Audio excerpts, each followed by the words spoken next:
HDFC bank से जुड़ी हुई खबर, जहां पर उनका जो हेडरूम है एफआईआईज का, मतलब कुल मिला के ये है कि एफआईआईज के लिए यहां पर थोड़ा सा उनका जो स्टेक है वो कम होता हुआ नजर आया, तो हेडरूम बढ़ता हुआ नजर आएगा और वेटेज भी यहां पर बढ़ता हुआ नजर आएगा एमएससीआई इंडेक्स के अंदर। और इसका मतलब ये है कि एचडीएफसी बैंक के लिए कुछ और कैश इनफ्लो 3 से 4 बिलियन डॉलर की बात हो रही है। क्या होगा वो आगे देखेंगे, लेकिन इसका एक पॉजिटिव इंपैक्ट जो है वो पड़ सकता है स्टॉक पर। एचडीएफसी बैंक का शेयर होल्डिंग पैटर्न जो कि आज बदलाव उसमें देखा। तो सरवेन जी, सबसे पहले इसी खबर से आपसे शुरुआत करते हैं, इसका क्या इंपैक्ट आप इस शेयर पे देख रहे हैं?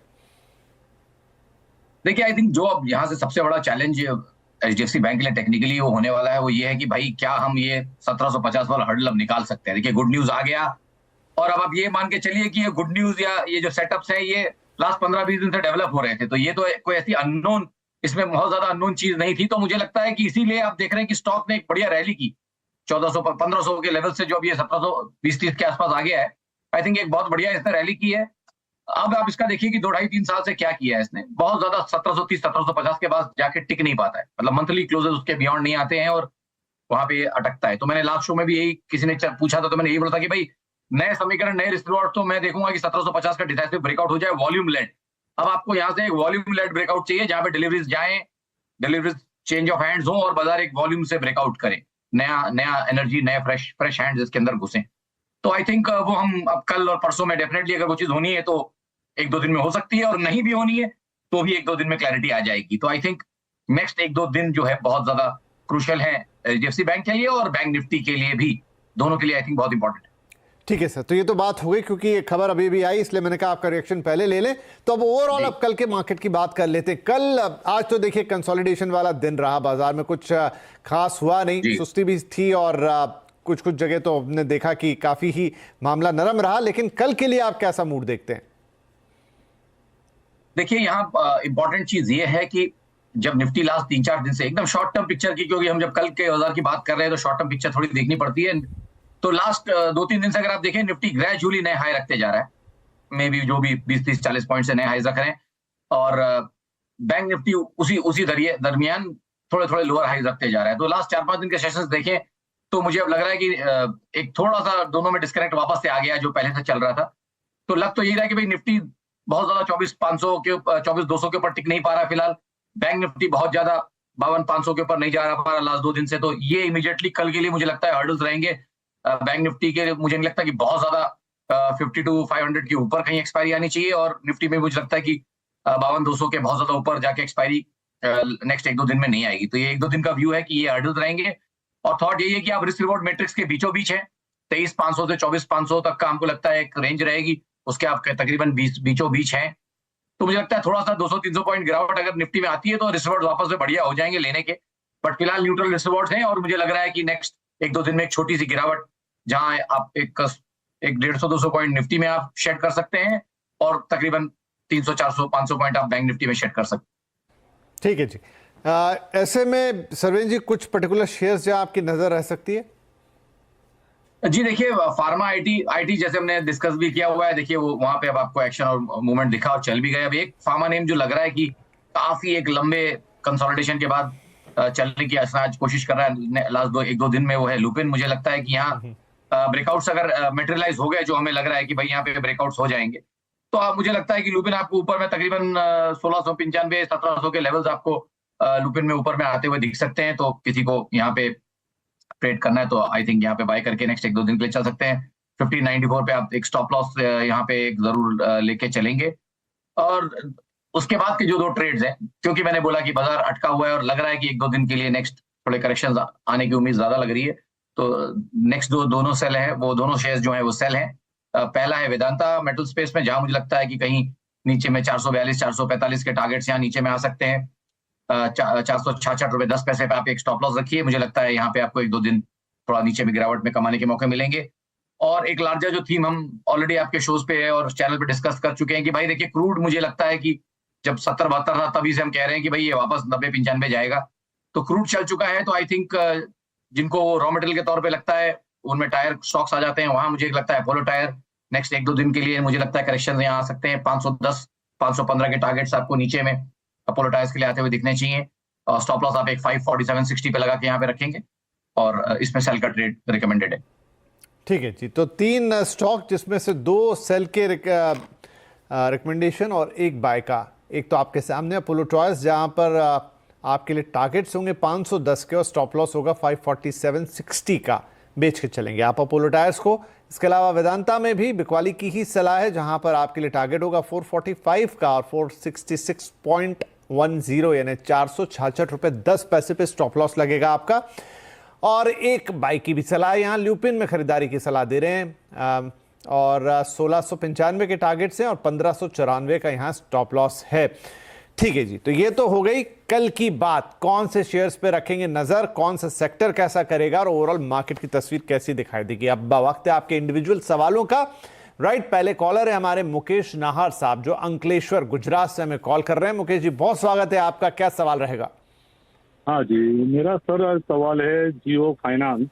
जियो फाइनेंस मेरे पास 10,000 क्वांटिटी है 227। अच्छा जी, और मेरा नजरिया है 5 साल और अपना टारगेट है 1,000 रुपीज। कब आ सकता है साहब? ओके, 1,000 रुपीज कब आएगा? ठीक है, 5 साल का नजरिया। राइट, तो जियो फाइनेंस में अच्छी खासी इनके 10,000 शेयर ही बोले ना आपने? हाँ जी हाँ जी हाँ जी, 10,000 क्वांटिटी है। सरवेन जी, 124 रुपए का ऑलरेडी प्रॉफिट है, लेकिन इनकी निगाह बहुत ऊपर है। ये कह रहे हैं कि अभी जो 351 है उसमें 1000 कब आएगा और क्या 5 साल में संभव है? अच्छा ट्रेड है इनका, बट यहाँ पे मेरा तकलीफ मेरे लिए यही है कि इसमें डेटा तकरीबन 1 साल के दरमियान का ही है।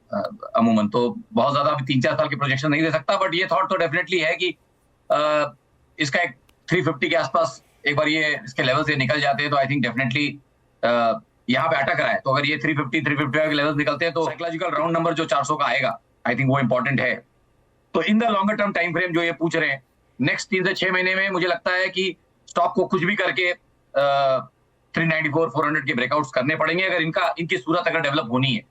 तो आई थिंक नेक्स्ट 3-6 महीने में ध्यान रखें कि इसके ब्रेकआउट्स अगर ये मैनेज कर लेता है तो यस, फिर निश्चिंत होकर थोड़ा खड़े रहेंगे तो एटलीस्ट 6-12 महीने के लिए इनको कोई तकलीफ नहीं होगी। But in the mean time मुझे लगता है 320 से लेके अराउंड 390 की एक ये रेंज इसमें रह सकती है।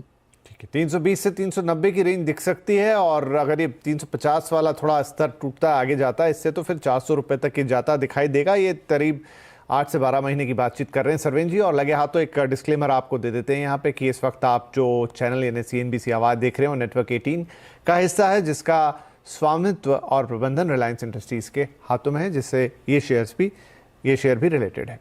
राइट, आगे बढ़ते हैं। अगले कॉलर है हमारे आनंदा बनर्जी, अगरतला त्रिपुरा से कॉल कर रहे हैं। आनंदा जी, बहुत स्वागत है आपका। क्या सवाल रहेगा? हाँ सर, मेरे पास PNB का 1950 शेयर है और ये मैंने 127 रुपीज में खरीदा है। तो आगे क्या करें इसमें? तो 3 to 4 महीने का मुझे व्यू चाहिए सर। 3 से 4 महीने का, ठीक है जी। फिलहाल थोड़ा सा घाटा है 6 रुपए का, लेकिन 3 से 4 महीने में क्या होता है ये देखने वाली बात है। तो PNB में क्या करेंगे आनंदा सरविन जी? देखिए, हमेशा से बोलता हूँ कई बार, ये तकिया कलाम हो गया कि गुड स्टॉक बैड टाइमिंग। अगर 3-4 महीने का इनका व्यू था तो ये टाइमिंग रॉन्ग हो गई, क्योंकि मंथली स्विंग हाइस के आसपास ये जाके इन्होंने कहीं पॉसिबिलिटी, अगर मैं मान के चल रहा हूँ इन्होंने लास्ट 1-2 महीनों में ही लिया रहेगा, क्योंकि उसी के आसपास के भाव ये रहे हैं। तो अब देखिए 140 का स्तर निकालना इसके लिए बहुत ही अनिवार्य है। 140-141 के लेवल्स जो हैं इसको निकालने पड़ेंगे 142 के।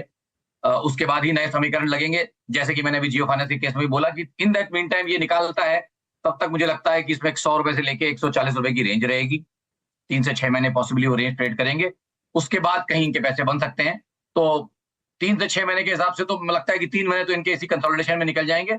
May be 4th-5th month onwards इनके थोड़े पैसे बन सकते हैं पॉसिबली। बट स्टॉक अच्छा है, अगर टाइम बढ़ाएंगे तो यस, पैसे कमाने के इनके मौके बढ़ जाएंगे।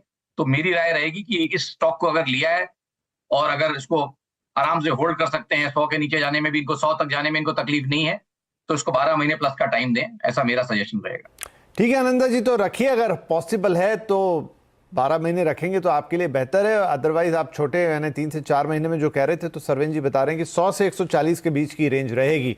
यहाँ से थोड़ा ऊपर चढ़ जाएगा 5-7 रुपए तो आपका तो लॉस कवर हो जाएगा। आपको लगता है कि भाई उससे ज़्यादा नहीं रखना है, जो भी रीज़न है 3-4 महीने के लिए अगर रखना है तो फिर वहाँ एग्जिट कर लीजिएगा या 140 का इंतज़ार कर लीजिएगा।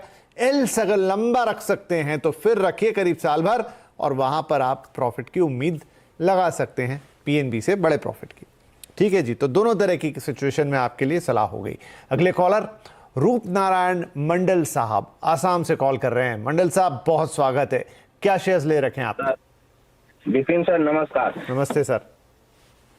सर्वेंद्र सर को भी सर नमस्ते। सर्वेंद्र, पहले बात बताना चाहूंगा सर, सर्वेंद्र सर के लिए बहुत बहुत धन्यवाद उनको। उन्होंने एक शेयर पे मुझे सजेशन दिए थे होल्ड करने के लिए, और मैंने उसमें 100% अचीव किया।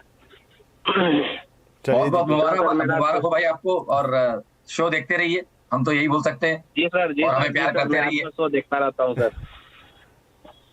दूसरा सर, AIA इंजीनियरिंग का मेरे पास 5 शेयर था 3970 पे, और मैं ये 2-3 महीना और रख सकता हूँ सर। इसके लिए थोड़ा सा व्यू चाहिए था सर। ठीक है जी, तो सरवेन जी यहाँ पर भी इनको भले 5 है क्वांटिटी, लेकिन हर शेयर पर 250 रुपए के आसपास की इनकी प्रॉफिट है, और ये और रख सकते हैं। क्या करना चाहिए?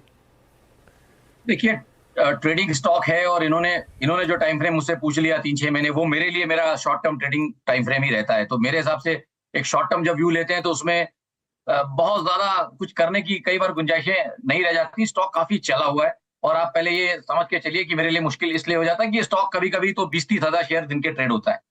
एक 25-30 हजार शेयर ट्रेड होने वाली चीज में आप बहुत ज्यादा, कभी कभी एक दिन भी आप गलत गए, उसमें ज्यादा सेलिंग आ गई, तो काफी पैसे का लेन देन हो सकता है, काफी हार जीत हो सकती है। तो अग्रेसिवली कॉस्ट के ऊपर एक स्टॉप लॉस ट्रेल करके चले। मेरे हिसाब से स्टॉक काफी चला हुआ है पीछे से, तो मेरे हिसाब से तो एक स्टॉप लॉस कॉस्ट के आसपास ट्रेल करके चलें, क्योंकि टाइम फ्रेम जब इनका ट्रेडिंग है तो एक बार पैसे अंदर आ गए तो वो जाने नहीं चाहिए। तो आप एटलीस्ट कॉस्ट पे स्टॉप लॉस रखेंगे तो आपको लॉस नहीं होगा किसी कारण से, अगर ट्रेंड पलटता है। फिलहाल ट्रेंड पॉजिटिव है, ट्रेड में बने रहें, एटलीस्ट नहीं 3 महीने तो एटलीस्ट 15 से 20 दिन बने रहे। मुझे लगता है 4350 44 तक तो जा सकता है। उस केस में आपको स्टॉप लॉस को और थोड़ा ट्रेल करने का मौका मिलेगा, तो उस मौके के लिए 15 दिन देना चाहिए। चलिए जी, 15 दिन में आपको ये 4350 से 4400 तक के लेवल दिखा सकता है, और अपनी कॉस्ट पर ही, जिस पे आपकी जो खरीदारी थी उस पे ही स्टॉप लॉस लगा लीजिए। 10, 15, 20 दिन देखिए, फिर आप हमें दोबारा लिख सकते हैं, फिर हम आपको सलाह दे देंगे, सरवीन जी से ही पूछ लेंगे। राइट, तो फिलहाल के लिए ये आप, क्योंकि देखिए वॉल्यूम कम है, उनका कहना भी सही है कि जहां इतना कम वॉल्यूम है वहां एक दिन में सब कुछ ऊपर नीचे हो जाएगा, तो अपनी कॉस्ट पे स्टॉप लॉस लगा के इंतजार कीजिए 4350 से 4400 तक का, तो उतना आपको और फायदा मिल जाएगा। आप ऑलरेडी फायदे में हैं, होल्ड कीजिए।